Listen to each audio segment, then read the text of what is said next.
안녕하세요. 오늘 저희와 함께 깊이 파고들 주제는 바로 간암 조기 발견입니다.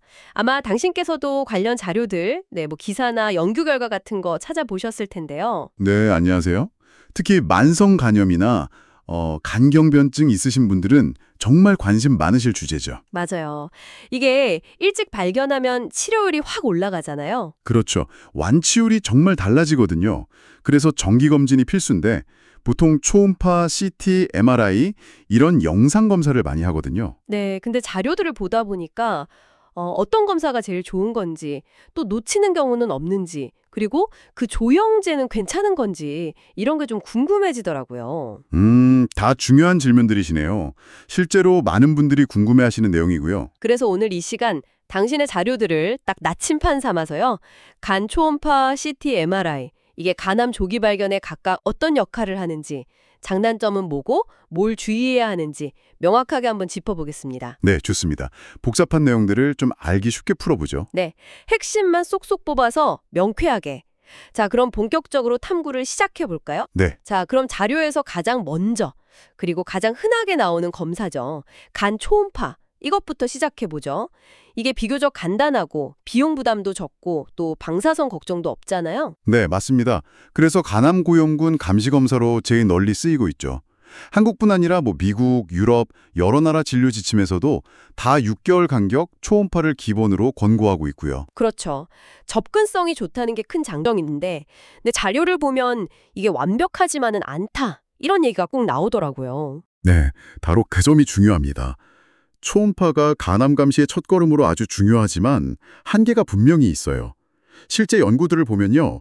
조기 간암, 그러니까 치료 효과가 좋은 초기에 발견하는 그 민감도가 한 63% 정도라는 보고도 있습니다. 63%요? 그럼 바꿔 말하면 거의 10명 중에 3, 4명은 초음파 검사에서 놓칠 수도 있다 이런 얘기네요. 네, 그렇게 해석할 수 있습니다.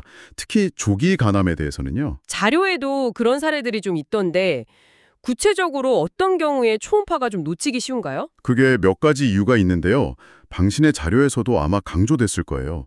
첫째는 그 검사하는 사람의 숙련도, 이게 차이가 꽤 큽니다. 누가 얼마나 꼼꼼히 보느냐에 따라 달라질 수 있다는 거죠. 아, 그렇겠네요. 사람 손을 타는 거니까. 네. 그리고 둘째는 환자분의 생태. 비만이 좀 심하시거나 배에 가스가 많이 차 있으면 초음파가 깊게 못 들어가서 영상이 좀 흐릿해져요. 그리고 이제 결정적으로 중요한 게 간의 특정 위치인데요. 초음파가 잘 못 보는 사각지대가 있어요. 사각지대요? 네, 특히 그 횡격막 바로 아래, 등 쪽에 있는 부위인데 간지붕부라고 부르거든요. 해부학적으로는 7번, 8번, 2번 분절 이쪽인데 여기가 이제 갈비뼈나 폐 때문에 초음파가 잘 안 보여요. 아, 숨어 있는 곳이군요. 그렇죠. 실제로 당신의 자료 중에 그 연구 결과 있잖아요. 건강검진에서 초음파랑 CT를 같이 해봤더니 CT에서 추가로 발견된 병변 중에 거의 3분의 2가 바로 이 간지붕부에 있었다는 거. 와, 생각보다 많네요. 거의 거기서 놓친다는 거네요. 네. 그리고 또 중요한 게 병변 크기입니다. 크기가 작을수록 특히 1.5cm 미만 이런 작은 결절들은 초음파로는 정말 놓치기 쉬워요. 어떤 연구는 놓친 간병변의 90% 이상이 1.5cm 미만이었다고 하니까요. 1.5cm. 생각보다 꽤 작네요. 그렇죠. 그리고 또 문제가 지방간이 심하거나 간경변증이 많이 진행된 분들, 이런 분들은 간 자체가 좀 변형되어 있어서 초음파 영상의 질이 떨어지거든요. 그래서 작은 변화를 찾기가 더 어려워져요. 근데 아이러니하게도 이런 분들이 간암 위험은 더 높잖아요. 아, 정말 딜레마네요. 위험은 높은데 검사는 더 어려운 상황이라니. 맞습니다. 그래서 더 주의가 필요한 거죠. 자, 그럼 정리해보면 초음파는 기본이고 중요하지만 검사자, 환자 상태, 그리고 특히 간 지붕부나 1.5cm 미만 작은 병변은 놓칠 수 있다. 이게 첫 번째 핵심이네요. 네, 그 한계를 아는 게 중요합니다. 그럼 이제 초음파에서 뭔가 좀 의심스럽다, 혹은 이런 한계 때문에 좀 더 정확하게 봐야겠다 싶을 때 CT를 찍게 되는 거군요. 네, 그렇습니다. 보통 다음 단계로 CT를 고려하게 되죠. CT는 그럼 어떤 원리로 간암을 찾아내는 건가요? X선 쓰는 건 알겠는데. CT는 기본적으로 X선을 여러 각도에서 쏘아서 몸의 단면 영상을 얻는 건데요. 간암을 볼 때는 보통 조영제라는 약물을 혈관에 주사하면서 찍어요. 이걸 역동적 조형 진강 CT라고 부릅니다. 역동적, 뭔가 시간차를 두고 찍는 건가 보네요. 네, 맞아요. 간암은 특징적으로 혈관이 되게 비정상적으로 발달한 경우가 많거든요. 그래서 조영제를 딱 주사하고 동맥 혈류가 간을 쫙 지나는 시점, 이걸 동맥기라고 하는데 이때 찍으면 암덩어리가 주변 정상간보다 훨씬 하얗게 밝게 보여요. 이걸 과혈관성 조영증강이라고 하고요. 아, 암이 피를 확 빨아들이는 느낌인가요? 그렇죠. 혈관이 많으니까요. 그런데 조금 시간이 지나서 문맥 혈류가 주가되거나 문맥기, 조영제가 조직에서 빠져나가는 시점, 지연기에 다시 찍으면 이번엔 반대로 주변 정상간보다 더 어둡게 보여요. 이걸 씻겨나가는 현상, 워시아웃이라고 합니다. 아하, 빨리 하얘졌다가 빨리 까매지는 거군요. 네, 정확합니다. CT는 바로 이 빨리 염색되고 빨리 빠져나가는 특징적인 패턴을 잡아서 간암을 진단하는 거죠. 이게 핵심 원리예요. 요즘엔 또 MDCT라고 해서 다중검출기 CT가 나와서 더 빠르고 선명하게 볼 수 있게 됐고요. 그래서 2cm 이하 작은 간암 발견율도 좀 올라갔어요. 오, 그렇게 특징적인 패턴으로 딱 잡는다니 CT가 초음파보다는 훨씬 확실해 보이는데요. 네, 그런 면이 있죠. 그런데 당신의 자료를 보면 좀 충격적인 게 있었어요. 초음파에서는 분명 보였는데 CT에서는 아예 안 보였다는 사례요. CT도 한계가 있는 건가요? 네, 바로 그 점. 정말 중요합니다. CT 역시 만능은 절대 아니에요. 연구마다 좀 차이는 있지만 CT의 간암 진단 민감도가 한 65%에서 89% 정도거든요. 네. 근데 주목할 점은 2cm 미만, 이렇게 작은 간암에 대해서는 민감도가 확 떨어져서 40%대까지 내려갈 수 있다는 보고도 있어요. 40%요? 초음파보다 더 낮을 수도 있네요. 특정 상황에서는 그럴 수 있다는 거죠. 여전히 작은 암은 CT에서도 놓칠 수 있다는 거예요. 왜 그런 거죠? CT는 더 정밀해 보이는데. 특히 암세포 분화도가 좋은 경우, 그러니까 암세포 모양이 정상 간세포랑 많이 비슷한 그런 1, 2cm 크기의 간암은요, 주변 간조직이랑 혈류 패턴이 비슷해요. 그래서 방금 말씀드린 그 전형적인 패턴, 동맥기 조영증강과 문맥기 뒤연기 식기 명상, 이게 잘 안 나타나는 경우가 꽤 있습니다. 아, 암이 너무 정상세포처럼 보여서. 그렇죠. 일종의 위장술인 셈이죠. 당신의 자료에 있던 그 증례 보고가 딱 그런 경우였어요. 초음파에서는 2.6cm짜리 의심병변이 확실히 보이는데 역동적 CT를 찍어보니 동맥기, 문맥기, 지연기 어느 시점에서도 그게 전혀 안 보였다는 거잖아요. 네, 그거 보고 정말 놀랐어요. 만약 그 경우에 CT 결과만 믿고 괜찮다고 넘겼으면 어땠을까요? 조기 진단 시기를 놓쳤겠죠. 와, 정말 중요한 지적이네요. CT도 완벽하지 않다. 특히 작거나 분화도가 좋은 좀 애매한 암은 CT만으로는 놓칠 수 있다. 이게 두 번째 핵심 통찰이군요. 네, 맞습니다. 그리고 CT 하면 또 따라오는 게 조영제 문제, 그리고 방사성 노출 문제인 것 같아요. 자료에서도 조영제 부작용 얘기가 꽤 비중 있게 나오던데요. 네, 그렇죠. CT 조영제는 보통 요오드 성분이거든요. 네. 그 요오드화 조영제, 이게 정확히 어떤 역할을 하는 건가요? 그냥 잘 보이게 해주는 건가요? 네, 기본 원리는 그래요. 요오드라는 원자가 X선을 잘 흡수하거든요. 그래서 이 조영제가 혈관을 타고 특정 조직으로 퍼지면 정상 조직이랑 병변 조직 사이의 X선 흡수율 차이가 확 커져요. 아, 명암 대비를 높이는 거군요. 흑백 사진처럼. 그렇죠. 덕분에 우리가 보고 싶은 병변이 주변이랑 더 뚜렷하게 구별되는 거죠. 특히 간암의 혈관 패턴을 모르면 이게 거의 필수적이에요. 하지만 그 대가로 부작용 위험도 생각해야 하는 거군요. 자료에 나온 과민 반응, 신장 독성, 어떤 걸 특히 조심해야 할까요? 네, 모든 약처럼 조영제도 잠재적인 위험은 있어요. 가장 신경 써야 할 게 과민 반응이랑 신장 독성 이 두 가지입니다. 과민 반응이면 알레르기 같은 건가요? 네, 조영제 맞고 나서 몸이 갑자기 확 더워지거나 좀 메스꺼운 건 흔한 반응일 수 있는데 그 외에 뭐 두드러기, 가려움증, 심하면 호흡곤란이나 쇼크 같은 심각한 알레르기 반응이 올 수도 있어요. 드물지만요. 네. 대부분은 주사 맞고 1시간 안에 나타나는 급성 반응인데 며칠 있다가 피부 발진 같은 걸로 나타나는 지연성 반응도 있고요. 특히 예전에 조영제 맞고 안 좋았던 경험이 있거나 천식, 다른 알레르기 질환이 있으신 분들은 위험도가 더 높으니까 꼭 미리 말씀하셔야 해요. 아, 과거력이 중요하군요. 그렇죠. 물론 아주 심각한 반응은 정말 드물어요. 뭐 10만 명의 일명꼴 정도라고 하니까 너무 걱정할 필요는 없지만 가능성은 있다는 거죠. 그럼 신장 독성은 뭔가요? 콩팥이 안 좋다는 건가요? 네, 조영제가 결국 콩팥, 즉 심장을 통해서 몸 밖으로 빠져나가거든요. 그러면서 신장에 부담을 줄 수가 있어요.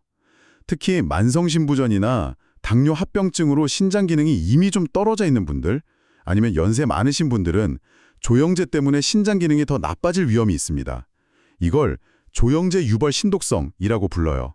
아, 그럼 검사 전에 신장 기능 확인이 필수겠네요. 네, 당연하죠. 당신 자료에서도 강조했듯이 CT 찍기 전에는 꼭 피검사로 신장 기능 수치, eGFR을 확인해야 합니다.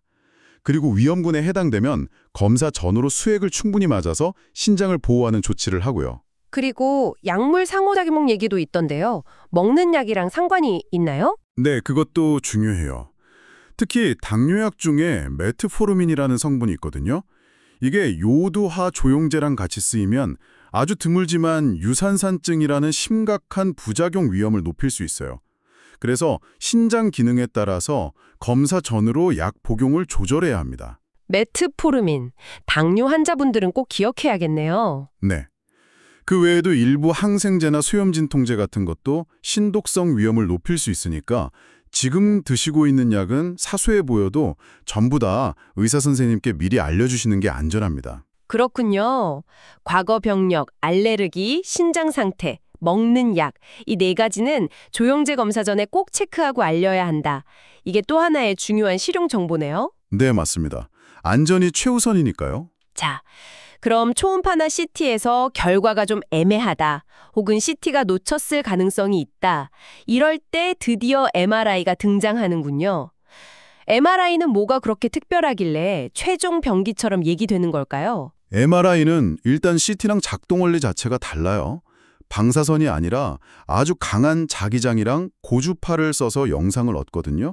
그래서 방사선 피폭 걱정이 없다는 게 큰 장점이고요. 네. 그리고 근육이나 지방, 혈관 같은 연부 조직을 구분하는 능력이 CT보다 훨씬 뛰어납니다.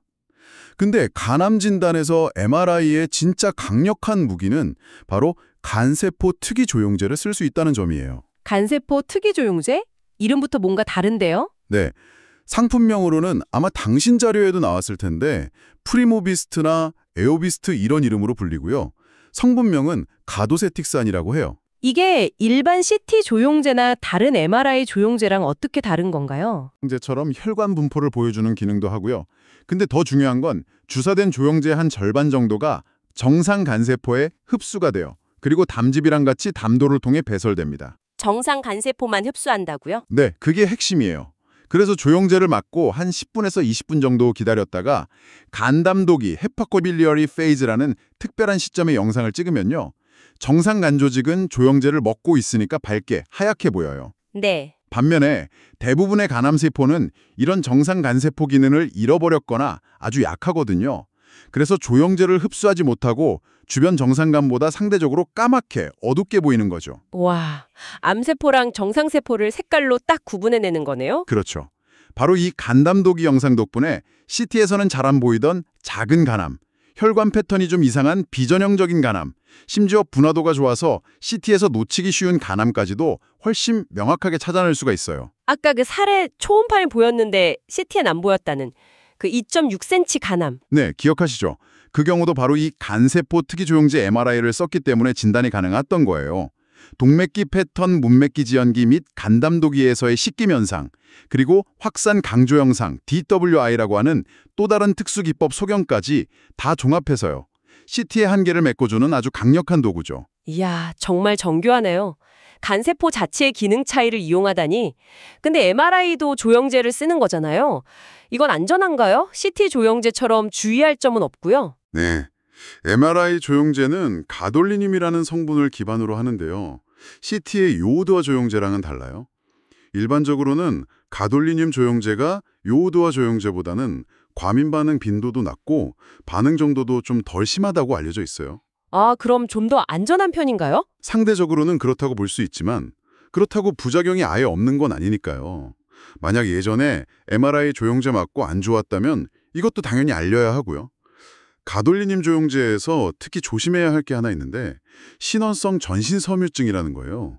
이건 아주 드물지만 굉장히 심각한 부작용이거든요. 신원성 전신섬유증, 그건 뭔가요? 주로 신장 기능이 아주 나쁜 환자분들한테 특정 종류의 가돌리님 조영제, 주로 화학적으로 좀 덜 안정한 구조를 가진 것들을 썼을 때 피부나 내부 장기가 딱딱하게 굳어가는 병이에요. 섬유화가 진행되는 거죠. 헉, 무서운데요? 네. 그래서 MRI 검사할 때도 CT처럼 반드시 사전에 신장 기능을 확인해야 합니다. 이것만 잘 지키면 MSF 발생 위험은 거의 없다고 봐도 됩니다. 알겠습니다. MRI도 조영제 사용 시 신장 기능 확인은 필수다. 이것도 기억해야겠네요. 네. 자, 이제 좀 퍼즐이 맞춰지는 느낌입니다. 초음파는 기본이지만 한계 뚜렷하고, CT는 혈관 패턴 보지만 놓치는 경우 있고, 조영제 방사선 이슈 있고, MRI는 간세포 특이 조영제로 정밀 진단 가능하지만 역시 조영제 주의점 있고 비용 시간 부담도 좀 있고요. 그렇죠. 각각 장단점이 명확하죠. 그럼 당신의 자료들을 다 종합해 볼 때 간암 조기 발견을 위한 최적의 전략은 뭘까요? 이 검사들을 어떻게 딱 조합해서 써야 할까요? 궁금하신 점일 텐데요. 일반적으로는 간암 고위험군, 그러니까 만성간염이나 간경변증 환자분들께 6개월마다 간 초음파랑 피검사, AFP 같은 종양 표지자를 같이 하는 게 기본적인 감시 전략입니다. 우리나라뿐 아니라 다른 나라 가이드라인도 대부분 그렇고요. 네, 6개월마다 초음파와 피검사. 하지만 계속 강조했듯이 초음파 결과가 정상이라고 나왔다고 해서 100% 안심하면 안 된다는 거, 초음파의 한계를 항상 생각해야 돼요. 그럼 어떨 때 CT나 MRI를 해야 하나요? 만약 초음파에서 조금이라도 의심스러운 혹이 보인다, 아니면 지방간이라 간경변이 너무 심해서 초음파로는 간 전체를 제대로 다 못 봤습니다, 이런 판정이 나왔다. 그러면 주저하지 말고 CT나 MRI 같은 정밀 검사를 고려해야 합니다. 네. CT는 비교적 빠르고 비용 부담이 적지만 아까 봤듯이 작은 암이나 비전향적인 암은 놓칠 수 있고 조영제나 방사선 문제가 좀 있죠. 네. 그래서 만약 CT를 찍었는데도 결과가 좀 애매하다, 예를 들어 동맥기에만 살짝 염색되고 식기 현상은 좀 불분명하다, 이런 경우, 또는 초음파에선 분명 뭔가 있어 보였는데 CT에선 정상이다, 이런 경우엔 바로 간세포 특이 조영제 MRI가 아주 강력한 해결사가 될 수 있는 거죠. 아, 그럴 때 MRI가 나서는 거군요. 네, 당신 자료에도 나왔던 2018년 우리나라 간암 진료 가이드라인에서도 이런 비전형적인 경우에는 2차 영상 검사로 간세포 특이 조영제 MRI나 아니면 조영증강 초음파라는 또 다른 검사를 권고하고 있어요. 참고로 일본 같은 경우는 좀 더 타이트하게 보는데요. 간경변 환자는 3에서 4개월마다 초음파 피검사, 그리고 6에서 12개월마다 CT 또는 MRI를 하라고 공고하기도 합니다. 와, 일본은 더 자주 하네요. 그만큼 조기 발견에 신경을 많이 쓴다는 거겠죠? 결국 정답은 하나가 아니군요. 환자 개개인의 위험도, 간 상태, 이전 검사 결과, 그리고 초음파 검사가 얼마나 잘 됐는지 이런 걸 다 종합적으로 보고 필요하면 초음파에서 CT로 또는 CT에서 MRI로 이렇게 단계적으로 나아가는 맞춤 전략이 중요하다. 이게 핵심 결론이겠네요. 네, 정확합니다. 환자 맞춤형 접근이 중요합니다. 다행히 요즘엔 방사선 양을 줄인 저설량 CT나 검사 시간에 확 줄인 MRI 기법 같은 것도 계속 개발되고 있다고 하니까 앞으로는 좀 더 안전하고 편하게 검사받을 수 있지 않을까 기대해 봅니다. 네, 기술은 계속 발전하고 있죠. 자, 그럼 이제 마지막으로요. 이렇게 복잡한 검사들을 동원해서 간암을 조기에 발견하는 것. 이게 왜 그렇게 중요한지, 치료랑 어떻게 딱 연결되는지 한번 짚어주시죠. 당신의 자료들도 결국은 이 질문에 답하기 위한 걸 테니까요. 네, 맞습니다. 간암은 언제 발견하느냐, 즉 병기가 치료 방법을 정하고 또 예후를 결정하는 가장 중요한 요인이거든요. 병기, 암이 얼마나 진행됐는지 네. 단계 말씀이시죠? 네. 만약에 암이 간 안에만 있고 크기도 작고 개수도 적고 또 환자분의 남은 간 기능이 괜찮다, 이런 초기 상태라면 우리는 완치를 목표로 하는 근치적 치료를 시도해 볼 수 있습니다. 근치적 치료요. 뿌리를 뽑는 치료라는 뜻인가요? 그렇죠. 암을 완전히 없애는 걸 목표로 하는 치료법들입니다. 대표적으로 암 덩어리를 포함해서 간 일부를 잘라내는 간 절제술, 네. 아니면 병든 간 전체를 아예 건강한 간으로 바꾸는 간 이식. 아, 간 이식도 근치적 치료군요. 네. 그리고 수술이 어려운 경우에는 피부를 통해서 가느다란 침을 찔러 넣어서 고주파 열로 암을 태워 없애는 고주파 열 치료술, 또는 알코올을 주입해서 암세포를 죽이는 에탄올 주입술 같은 곡소 치료술도 있어요. 이런 치료들은 정말로 간암을 뿌리 뽑고 건강을 되찾을 기회를 주는 거죠. 와, 정말 희망적인 치료법들이네요. 네. 그런데 안타깝게도 암이 너무 많이 퍼졌거나 중요한 혈관을 침범했거나 다른 장기로 전이가 됐거나 아니면 암 자체는 작더라도 환자분의 간 기능이 너무 나빠서 이런 근치적 치료를 견딜 수 없는 상태에서 발견되면 완치는 사실상 어렵습니다. 아, 시계를 놓치면 그렇군요. 네.